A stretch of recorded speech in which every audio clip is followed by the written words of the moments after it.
Hi friends, आप देख रहे हैं फिल्मी खिचड़ी। मैं हूं रूना आशीष और सिद्धार्थ शुक्ला की आज बात करना चाहती हूं मैं।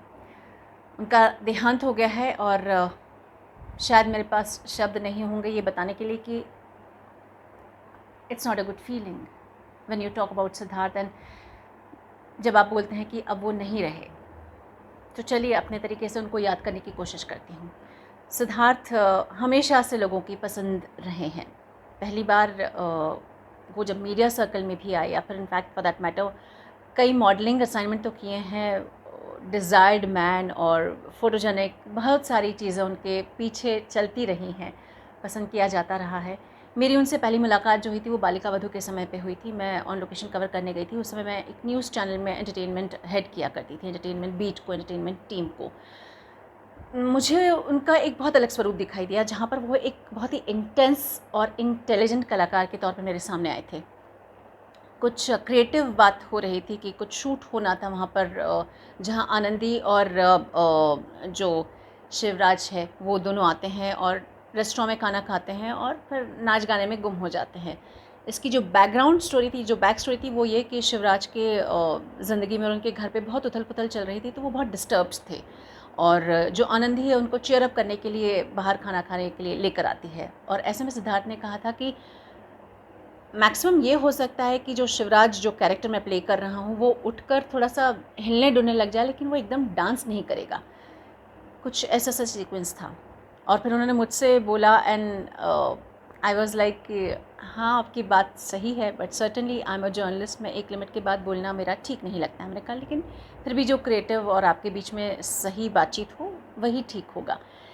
एंड उसके बाद फिर समहाउ जो भी शूट हुआ वो बहुत अच्छा कैमरे पर लगा और स्टोरी में बहुत अच्छा लगा। आई एम श्योर सही डिसीजन लिया गया, क्योंकि क्रिएटिव टीम भी उतनी ही स्ट्रॉन्ग है और उतनी ही मैं उनकी तारीफ़ करती हूँ। खैर, दूसरी बार जब मैं उनसे मिली थी तब मैं मिली थी खतरों के खिलाड़ी इसका प्रेस कॉन्फ्रेंस था, और सीरियसली टोस्टी जो हुआ करती थी, जो उस समय के सास बना ससुराल की टोस्टी, और साथ में सिद्धार्थ थे। मुझे सच में ऐसा लग रहा था कि वो दोनों फर्स्ट फ्लोर पे खड़े और मैं एकदम छोटी सी ग्राउंड फ्लोर पे खड़े होकर उनसे बात कर रही हूँ। But interview was hilarious, interview was nice. In fact Siddharth को एग्जैक्टली समझ में आ रहा था कि क्या चीज़ ऐसा बोलनी चाहिए और किस तरीके से बोलनी चाहिए ताकि देखने वाले को इंटरेस्ट जागे, वो शो के बारे में समझे, वो अपनी बातें लोगों के सामने इस तरीके से लगे रखें कि उनको समझ में आए, दर्शकों को समझ में आए। तीसरी बार जब मैं मिली थी तब बिग बॉस के प्रेस कॉन्फ्रेंस के दौरान मैं मिली थी, जब वो विनर घोषित हो गए थे। एकदम से विनर घोषित हुए, थोड़ी देर में बाहर आए, मीडिया से इंटरेक्ट किया, अच्छे से जवाब दिया, फिर हम लोगों के वन ऑन वंस चल रहे थे। सर्टनली जब मैं उनसे बैठी, उनसे बातचीत की, तो ही वॉज़ वेरी हम्बल। बहुत बार वो खुद कह रहे थे कि अरे बाप रे, इतना चेंज लग रहा है कि मुझे समझ में ही नहीं आता है कि मैं क्या जवाब दूँ। बट जो भी इंटरेक्शन था बहुत छोटा था समय की कमी की वजह से, लेकिन बहुत मीनिंगफुल था, बहुत ही अच्छा था। फ्रेंड्स, बहुत डिफ़िकल्ट हो जाता है हम मीडिया वालों के लिए भी कि इतना तटस्थ हो जाएं कि आप इमोशंस को कंट्रोल कर पाए, नहीं हो पाते हैं।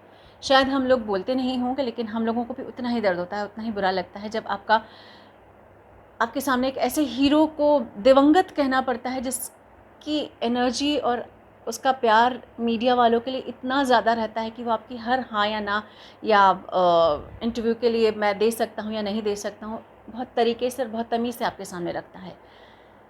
मुश्किल है ये कमी, ये जो कमी खलना है, इसको पार पाना। लेकिन इतना ही बोल सकती हूँ कि वो जहाँ भी हों, उनकी आत्मा को भगवान शांति प्रदान कर सके, और उनके जितने भी फैंस हैं उन्हें ये मुश्किल सा समय गुजारने में भगवान उन्हें शक्ति प्रदान करें।